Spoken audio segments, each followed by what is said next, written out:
And that caught on and has been brought forward to the situation we're in right now.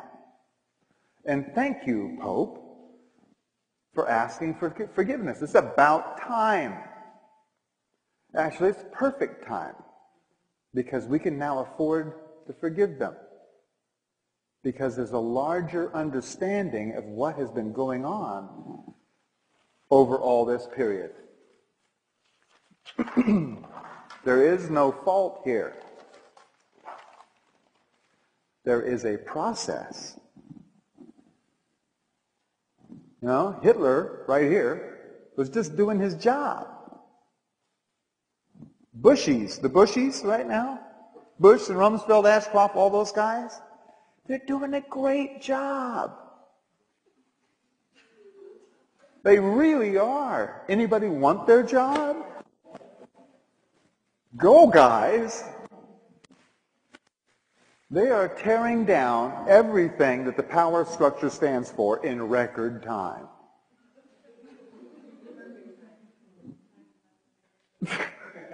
Go, guys! We got to get this stuff out of the way.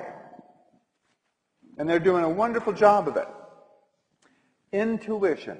You know, we pay athletes a lot of money, don't we? To play silly games. Don't we? I mean, it's almost ludicrous, almost crazy how much we pay. Millions of dollars a year to go out and play a game? Are we nuts? Maybe not. Because, you see, these athletes, when they're out there, under very stressful conditions, I mean, playing for a national championship with all kinds of money and your next year's career on the line, plus endorsements and all that, and under tremendous stress, instead of going into the fight or flight syndrome, which would have them kicked off the court or off the team, instead of doing that, these guys routinely go into the zone.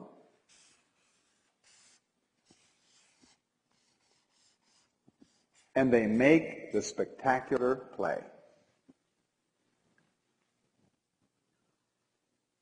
Under tremendous stress, with everything happening all at once, they just go step back, see and know everything about the moment.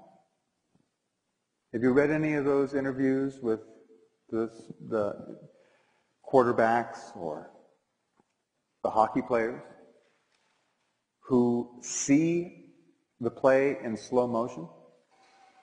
Have you heard about that? That's how they stay in the game. By being in the zone. Riding their intuition. There is no time to think about it. If you think about it, you've lost. When a quarterback starts thinking about the game, he's second string, third string, and out there making commercials. Being in the zone, being in their intuition, is why we pay them the money. Because they're doing something that we know is vitally important. Something that we admire. We admire it. That's why we pay for it. Those clothes that you're wearing, I'll bet at some time or another, you bought them. And the reason that you paid anything for it is because you admired that apparel.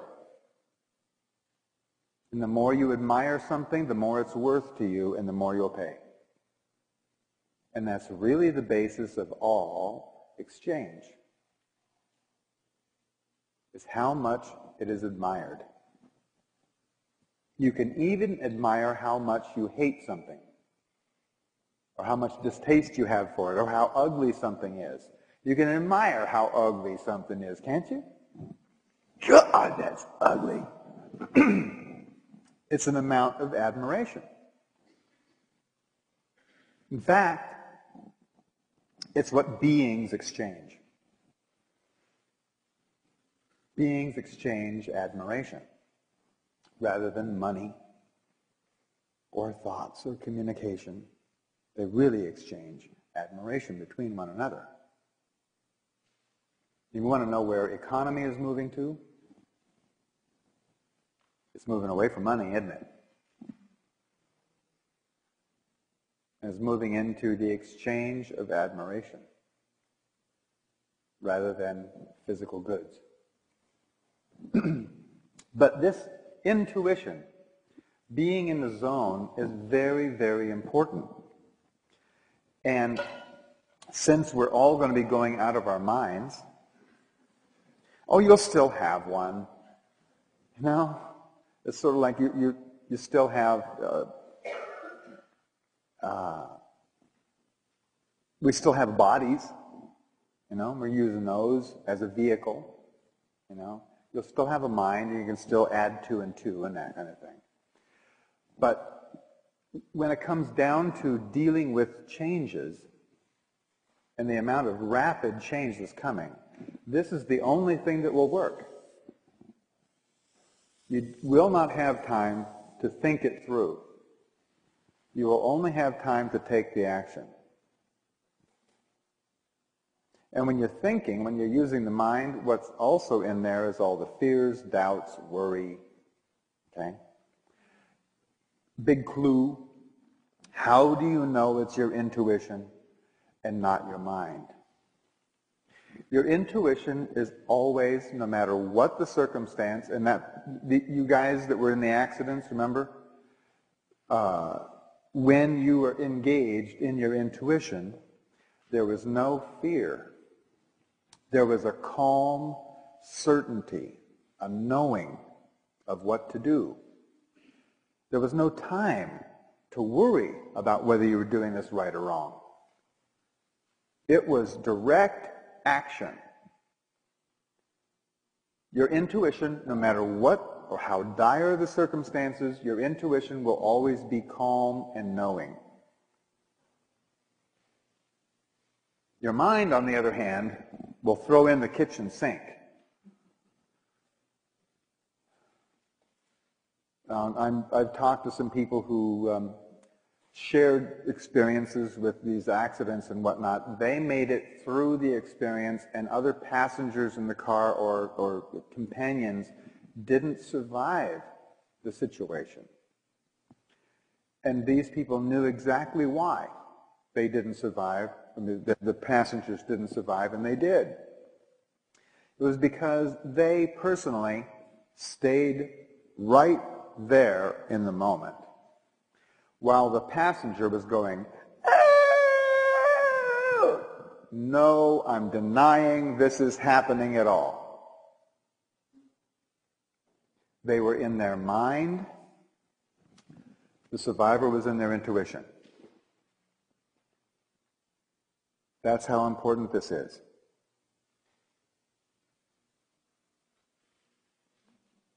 9/11 is a big topic.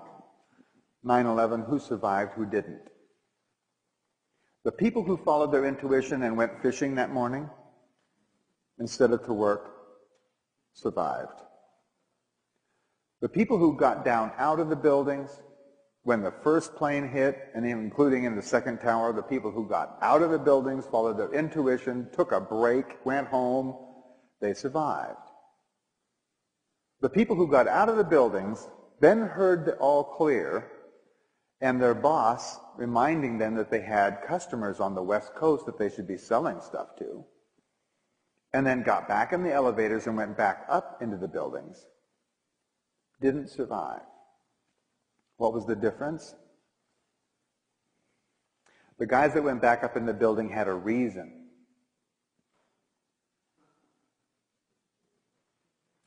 They had reasons for going back in the building. I got to make my mortgage payment. You know, the kids got to go to summer school. They had reasons. I would get fired if I didn't go back. They had reasons, and they were in their mind rather than following their intuition. Just some examples. But this is going to become more and more critical as we go forward from here.